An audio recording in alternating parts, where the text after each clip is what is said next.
Hello, this is Mr. Blake, and this is the fifth installment of the review for Human Geography coming up on Thursday, May 5th. Yay, Cinco de Mayo. This will be over language, which I know many struggled with, but I'm going to try to remind you of all the big key things you're going to need to keep in mind in order to answer any of the language questions.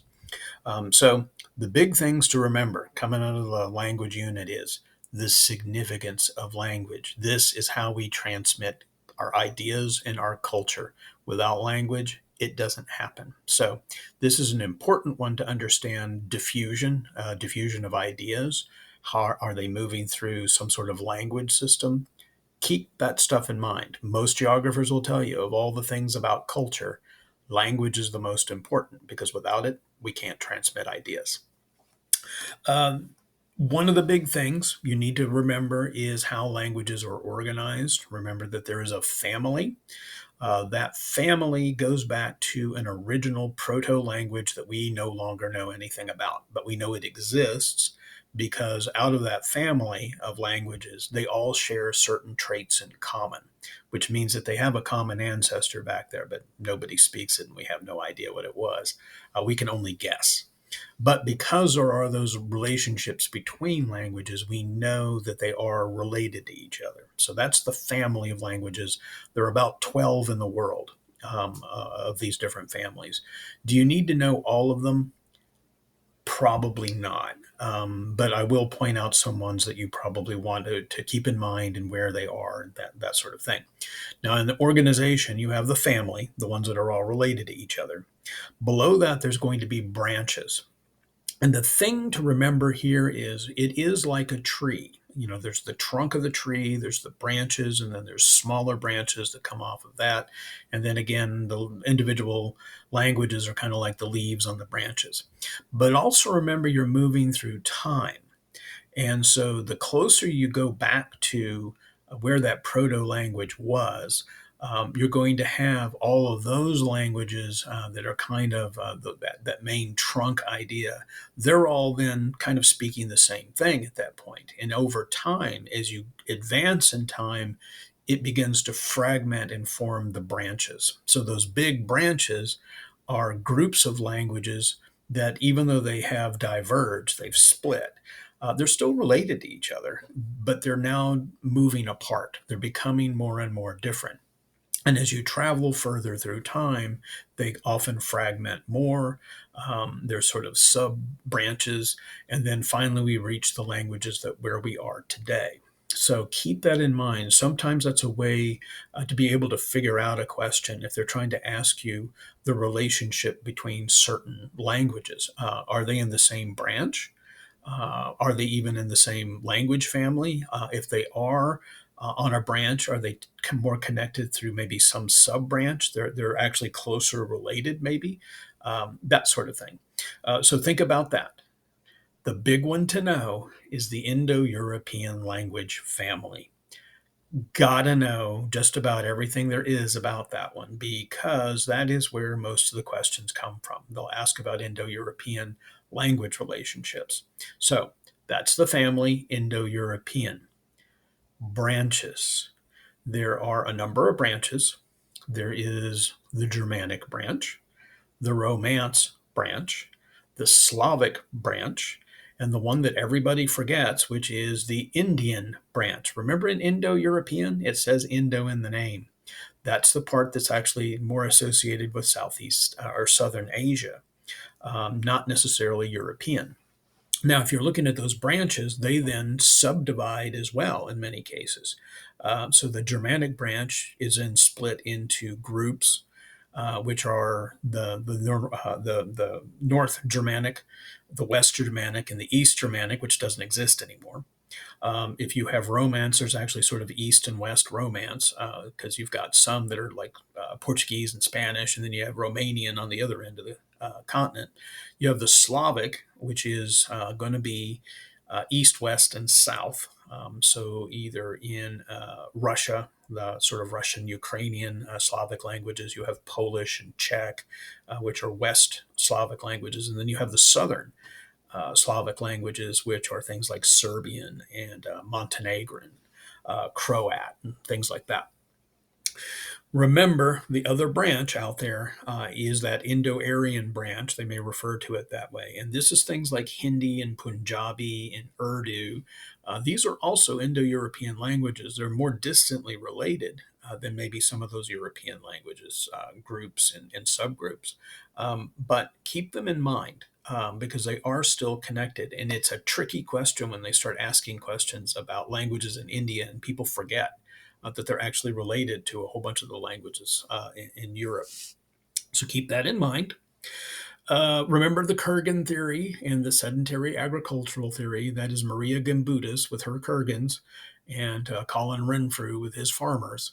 And the idea of how did Indo-European languages spread across Europe and Asia. And this goes back into the idea of Gimbutas's warriors that marched out of southern Eastern Europe, basically what we would see as Ukraine and Russia today, and conquered westward and southward. And as they conquered these new territories, they brought their languages with them. And that forms the basis of the Indo-European languages that we know today. Renfrew's idea is that it spread with the idea of agriculture coming out of Anatolia or modern day Turkey. That as we settled down and began farming and our populations began to expand because we're farming now and we have a ready source of food, that as we spread farming and needed to bring more land under cultivation because we needed to feed bigger and bigger and bigger populations, then the languages spread with the farmers. And so it was the spread of agriculture and agriculture technologies that actually spread it into places like India and into Europe. Two different ideas. They probably won't take a stand on one or the other, but they are two theories as to how the Indo European languages spread, something worth knowing. Remember your revival, extinct literary languages.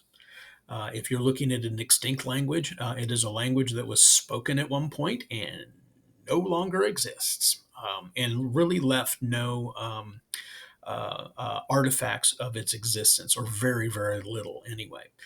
My example here is your East Germanic languages. It's your Visigothic and Ostrogothic and stuff. Nobody speaks these languages anymore, and they didn't really write anything in them either. And so there's really very little left. We know that they existed, and we have some evidence of them, but not much. They're dead languages. Nobody's speaking them anymore. That may be a little different in the case of literary languages, languages that are written down and have some sort of large body of literature. It could be poetry. It could be even songs that have been scored into music and things like that. If there's a lot of that around, it's probably going to be considered a literary language because people write in it. These may be extinct languages, just incidentally. Latin is a pretty good example of this. Nobody speaks Latin as their primary language, but there's an extensive body of things that are written in Latin, especially if you look at church works and stuff like that. So it's considered a literary language, even though it is a dead language as well. It's extinct. You may also be dealing with revival languages. These are languages that either were on the verge of going extinct, or in some cases actually probably were, but have been brought back to life, that people are starting to speak them again and maybe writing things back in them again. And in this particular case, you may be looking at things like Hebrew. Hebrew was essentially almost dead. It was a language no longer really spoken. It was used in religion, and that was the one thing that was kind of keeping it, in some form alive, much the same way that Latin was sort of kind of kept alive by the Roman Catholic Church for so long. But as a common language spoken, it really wasn't spoken much anymore.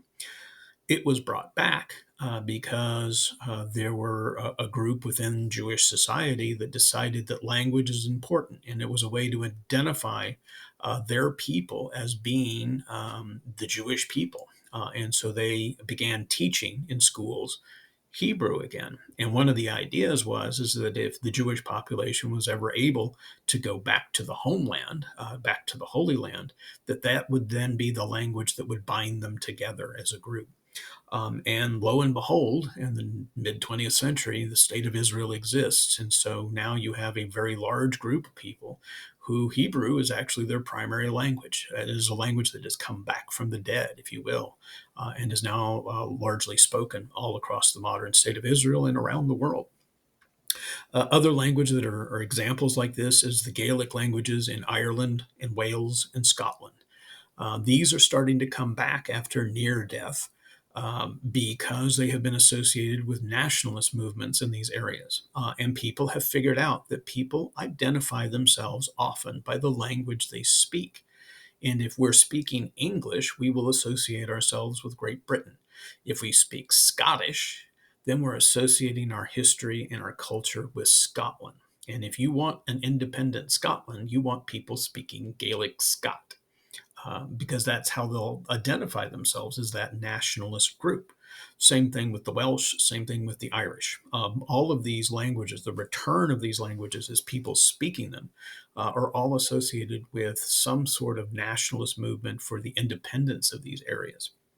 And you can see this all over the world where you may have people that are trying to encourage the speaking of a particular language, especially one that may have been indigenous, and some other languages come in and taken over that space, that they want that language brought back for national identity of their people.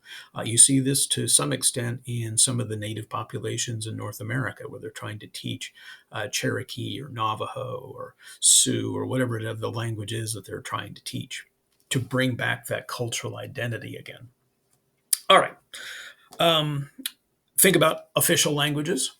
If your country has an official language, that is the language of the state. And that means all your official documents will have to be done in that language. Most of your broadcasts will be done in that spoken language. So that is the officially recognized language of that country. The United States doesn't have one. We are a nation of migrants, and so we never could really agree on which language it really should be. So we don't have one, but many countries do, and in some cases they have multiple official languages. For instance, Canada has English and French as their official languages because they have French speaking and English speaking populations. The Quebecois speak French, for instance. So you may see that you may see questions as to why countries would have multiple official languages, and usually it's because that there are large blocks of people that speak those languages within that country. So it's recognizing that diversity of cultures that make up the country. That is a little different than received pronunciation. This is what I usually refer to as BBC English. It may well be that the government has decided that they need to standardize the pronunciation of whatever language it is that they're using. Maybe because there's so many dialects, and the dialects are so different that if I'm speaking this dialect and you know it in some other dialect, you can't understand what I'm really saying. And that's why they will standardize pronunciation of words, how sentences are going to be constructed, the meaning of the words, and that sort of thing. And so, again, BBC English, when I told you the story of all the original American broadcasters being from Nebraska, that's because they picked that dialect. To be the recognized pronunciation of American English, and they still use it to this day. And that was picked because that was the one that most people could recognize and understand what they were saying, even if we came from different dialect groups. Know what a lingua franca is. That is the language of the marketplace. And if you have a country that has 40 different languages spoken in it, you probably need one that everybody can agree on, that's what we're going to talk in. If we are in the marketplace, if we're in school, if we are in government, this is the agreed upon language that we're going to communicate in. And it may not be your primary language. It may not even be your second language. It could be your third or fourth, depending on how many languages you've got in your country. But this is the ability of multilingual states to be able to communicate with each other. Often it is a colonial language. If you look at Africa, if you look at Asia, in many cases, because there may be multiple languages in the same place, It's the colonial language that people use because that's what they grew up learning in school. And they knew that they needed to learn French or English or Dutch or whatever it was in order to serve in government, to serve in the military. You had to be able to understand commands. So you learned that language. Now, at home, you might speak something different. But a lingua franca is the language of the marketplace. It's how we can communicate with each other in a country that has many, many different languages. So keep that in mind. Um, Sometimes they're referred to as trade languages as well. Think about the Swahili. Swahili is a language that was sort of cobbled together out of multiple languages of the Indian Ocean region, and that was the ability for Swahili peoples along the east coast of Africa to be able to trade with India and the Middle East, and even as far as China. They could speak a language that they could understand the locals, let's say in India or the Middle East, because their language had Arabic in it and it had Hindi in it. And so they could pick up those words, plus all the words up and down the African coast. Swahili is still spoken in East Africa, and it's considered the lingua franca for many people that live up and down the eastern side of Africa, even though that's not their primary language. They'll know Swahili because if you're living in Tanzania, there's about 70 different languages, but one language they probably all know is Swahili. So there's another example of that. Do not make the mistake of thinking that all Indo European languages in Europe means that all the Europeans speak Indo European languages. Be careful. There are languages that are not related to Indo European in Europe. Hungarian, for instance, Finnish. Are not Indo European languages. They come from a different language family.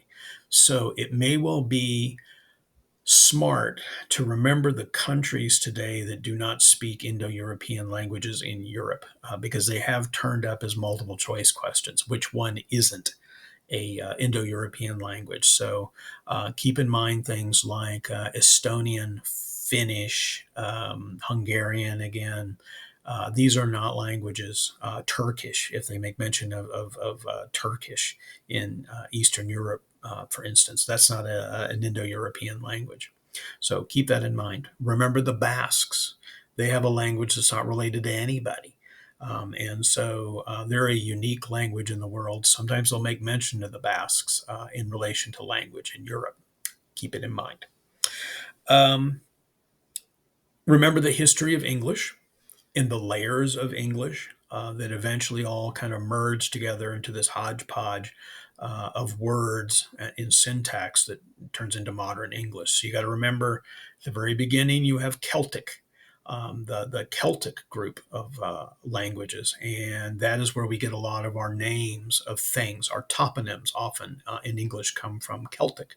Then you had the Romans show up and they bring in Latin. So now we have Latin and Celtic. And then the Romans leave, and here come the Germans. And so now we have Anglo and Saxon, two Germanic languages, West Germanic languages. So now we're mixing up Celtic and Latin and West Germanic languages. And then lo and behold, here we go. Here come the Vikings, and they bring in Norse. Which is a North Germanic language. This is different than the West Germanic languages.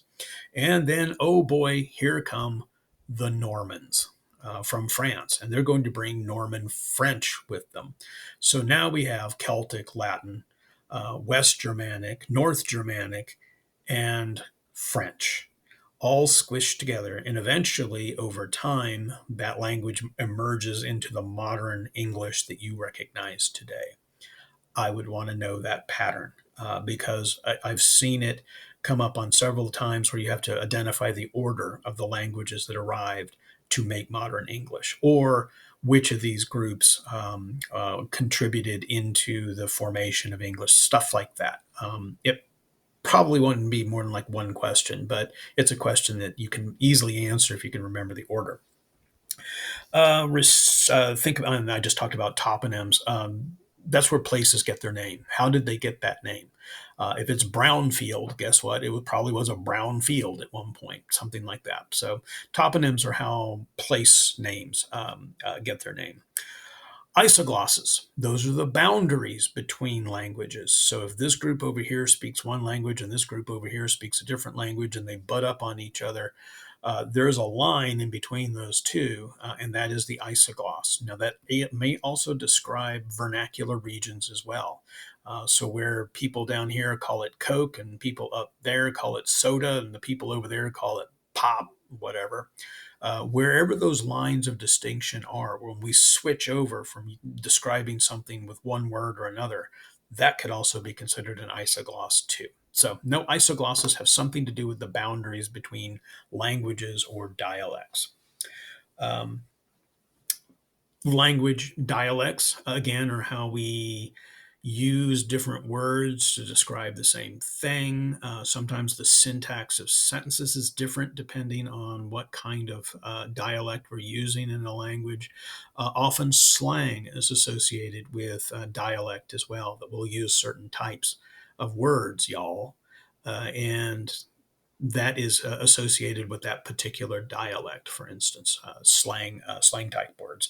In slang, that's usually where we're also generating new words and ways to describe something. So maybe some of these, what is considered slang in one year down the road becomes an accepted word for describing whatever that is. Think about where the major language families are. As I said, chances are you don't need to remember all of them, but I would want to know some of the bigger ones and where they're located and maybe a major language associated with that family. So, Afro-Asiatic, for instance, is mostly found in the Middle East and North Africa, and the languages associated with those are Hebrew and Arabic. And so these are languages that have diffused through religion, through these regions. And so I would want to know things like that.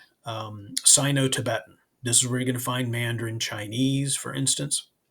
Therefore, you have found the largest single spoken language on earth, found mostly in China, Mongolia, Tibet, as well as Burma, I believe, is related to that group.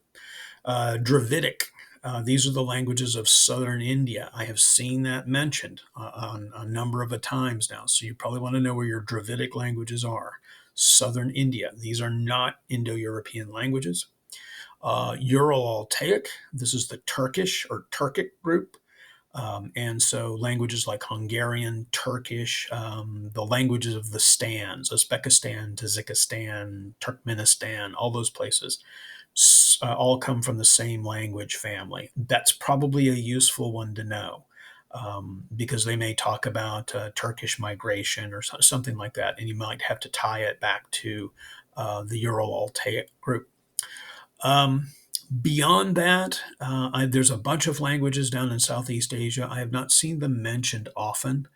It might be just safe to kind of remember where some of them are. Congo Niger is another group. That is where the Bantu languages come out of, and that is important both in migration and language because wherever the Bantu went, they brought their language with them. And most of the folks that live in central southern Africa speak a Bantu related language. So it comes out of this language family. And again, that may come up as a migration question as well, because they may discuss the Bantu migration and what did the Bantu bring with them. Well, one of them is language. So keep that in mind.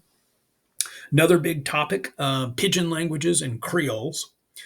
Pidgin languages are the languages that you're cobbling together from two different languages that neither one of you speak each other's language and you still want to communicate. So I learn about 100 of your words, you learn about 100 of my words, and between those two, we have enough words to maybe cobble together really, really simple sentence fragments, and we all start sounding like Tarzan to each other. But we can get across basic ideas for trade, let's say. Now, if we are in contact with each other for a longer period of time, we're probably going to learn more and more of each other's language.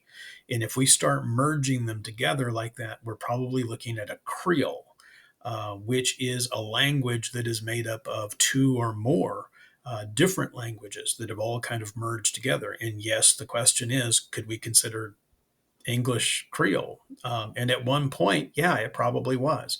It was a mishmash of several different languages. It's considered an established language now. But if you look at especially contact with colonial languages versus and some sort of indigenous language, when those two begin to merge together, you're probably looking at a Creole. And many people will speak a Creole as their primary language today. Especially if you look at things like the Caribbean, where you have a mishmash of maybe French, English, West African words, indigenous words that are all mushed together and form these creolized Jamaican English or Haitian French or what sort of variations you might see.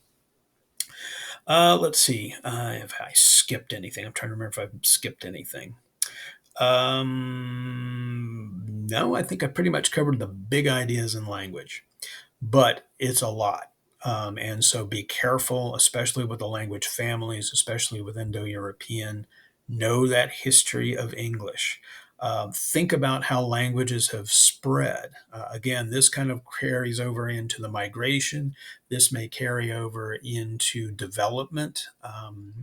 Think about how technology has changed the way we use language, use written language, the spread of telecommunications and computer software, how that has changed, how people learn languages and why they might be learning different languages. What are the long term results of technology and the dominance of languages like English or French or Spanish, Russian, Chinese, whatever, on languages that are small? That these languages are starting to die out because people are learning that it is a more useful thing to speak English than some minor language that nothing is published in, knows no software in, and if you want to participate in a globalized world, you're going to have to learn one of these big globalized languages. All right, that's probably enough on language. I will see you in the next unit if you choose to hang in for religion.